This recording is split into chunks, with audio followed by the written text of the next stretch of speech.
കേരളത്തിന്റെ എംപിയും മാധ്യമപ്രവർത്തകനായ ജോൺ ബ്രിട്ടാസും കേന്ദ്രമന്ത്രിയും സിനിമാ താരമായ സുരേഷ് ഗോപിയും വഖഫ് ബില്ല്, മുൻപം സമരം എന്നിവയെ ചൊല്ലി രാജ്യസഭയിൽ ഏറ്റുമുട്ടിയിരുന്നത് പലപ്പോഴും മാധ്യമങ്ങളുടെ തലക്കെട്ടായിട്ടുണ്ട്. കേരളത്തിലൊട്ടാകെ ചർച്ച ചെയ്ത സംഭവമായിരുന്നു ഇത്. പിന്നീട് ഇരുവരും മറ്റൊരു പൊതുപരിപാടിയിൽ ഒന്നിച്ചെന്നും പരസ്പരം സംസാരിച്ചതുമെല്ലാം തന്നെ ആളുകളുടെ ശ്രദ്ധ പറ്റിയിരുന്നു. ഇപ്പോഴത് അക്കാര്യത്തെക്കുറിച്ച് സംസാരിക്കുകയാണ് ജോൺ ബ്രിട്ടാസ് എം പി.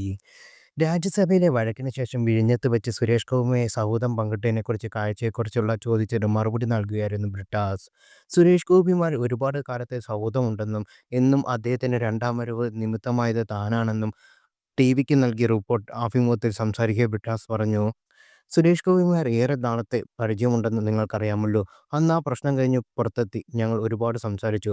നിങ്ങൾ ക്യാമറയിൽ കാണാത്തതുകൊണ്ടാണ്. എനിക്ക് തോന്നുന്നു ഒരു കാലത്ത് സുരേഷ് ഗോപി സിനിമയിൽ നിന്ന് അല്പം പിന്മാറുന്ന ഘട്ടത്തിൽ, സിനിമയില്ലായിരുന്ന ഒരു സമയത്ത് തന്നെ വേണമെങ്കിൽ പറയാം. എല്ലാവർക്കും വരുന്ന ഒരു സമയമാണ്. അദ്ദേഹത്തിൻ്റെ ഒരു രണ്ടാം വരവിന് നിമിത്തമായത് ഞാനാണ്. ഞാനന്ന് ഏഷ്യാനെറ്റിലുണ്ടായിരുന്ന ടൈം. ഞാനാണ് അന്ന് അദ്ദേഹത്തെ കണ്ട് വിളിച്ച് സംസാരിച്ച് നിങ്ങൾക്കുമാകാം കോടീശ്വരൻ എന്ന പരിപാടി ലോഞ്ച് ചെയ്യുന്നത്. സുരേഷ് ഗോപി രണ്ടാം വരവ് അദ്ദേഹത്തിൻ്റെ വലിയ ജനകീയനാക്കിയതിൽ പ്രധാന പങ്ക് ആ പരിപാടിക്കാണ്. അദ്ദേഹത്തോട് സംസാരിക്കുന്ന പരിപാടി പുള്ളിയുടെ രീതി കൊണ്ടുവരികയും എല്ലാം ചെയ്തത് ഞാനാണ്. അത് പുള്ളിക്കറിയാം. ഞങ്ങൾ തമ്മിലുള്ള സംസാരിക്കാതെ വരാറുണ്ട്.